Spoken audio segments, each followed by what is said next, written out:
so it's in drop D, standard other than just drop D. And the riff, the hard part to make it sound like they're doing is just hitting those two little strings, the E and B strings open in between your power chords here. So they start with open and then two, and they just kind of have to listen for the strumming on that, and then the opens in between it. So it's like, and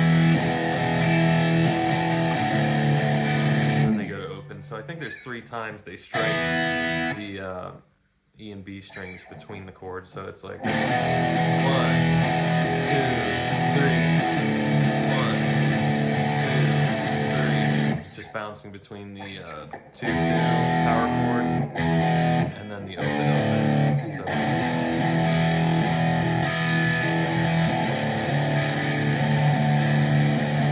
just that back and forth. Then it goes to the next part, which I think is just this. It's a 10, 10, 12. Then you keep playing these 10, 10 notes, but then you go to this 9 on the G string instead of 12. And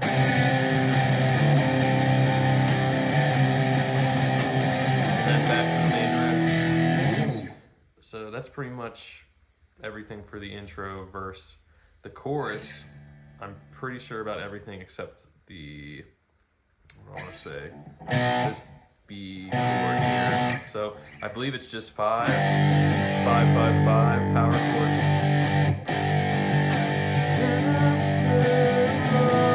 Up to this chord, the 7, 7, 9. They pause for a second, go back down to this 2, 2, 2. To this chord, the C chord, which is power chord 3 and 5.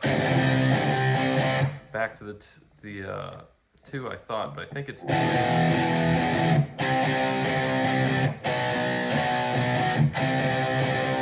So it's going from that 2, 2, 2 to this 3, 5, down just a fret to 2, 4, then back up to the 3, 5.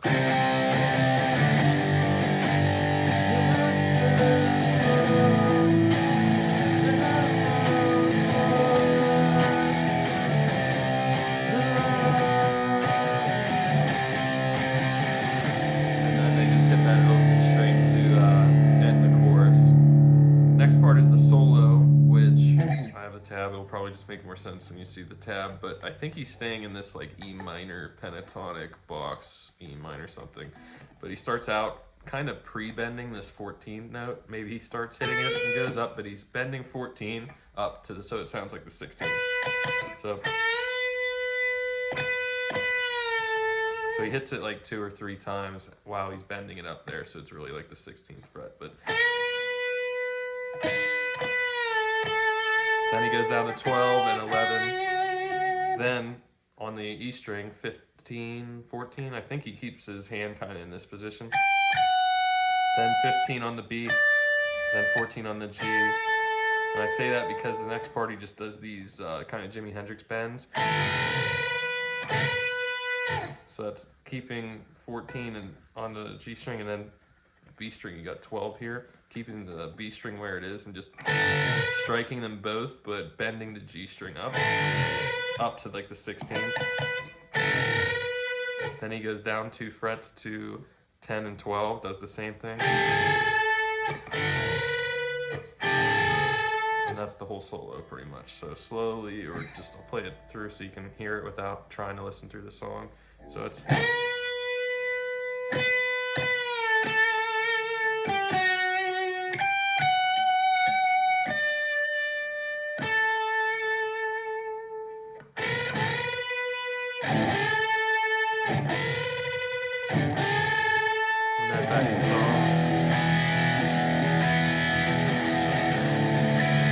Anyway, the only other part of the song, okay, there's 2 more parts of the song. I can't really tell exactly what he's doing, but during the repeat of the chorus where it's really like quiet and it's just the guitar and the voice, I think he's doing this chord, or maybe even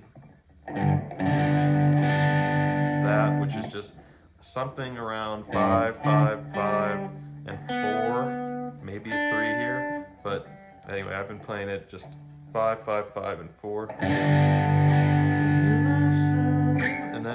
to this little combination of 3 chords, kind of keeping this finger planted here on 7, which is 7, 7, 10, 7, 7, 9, and then 7, 10. So that's what I think he's playing. And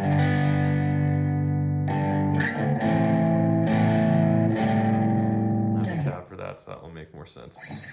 Anyway, then it just goes back to the regular chords, which we already went over. Last part is kind of like a bridge slash ending. I don't know what I would call it, but the only difference is they're doing this chord here, the 7, 7, 9, and you just got to listen to it for the strumming, and then they're bouncing back to the 2, 2. So it's just this back and forth. The tab show it, so I'll just strum this.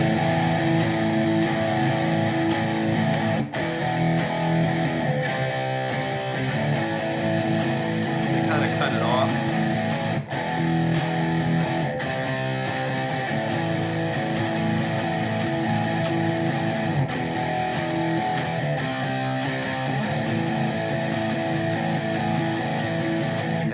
Kind of repeat that until the end. It kind of feels like the other riff in the song, but chopped off, like the front of it's chopped off, or the chorus. It sounds like the chorus, the front part being chopped off, and then the ending of it chopped off, and just repeating it more times. So anyway, I hope that was helpful. I know that probably sucked, but hopefully it'll get you playing this or up to speed, and the tabs are right after this, so hopefully that will help. Thanks for watching.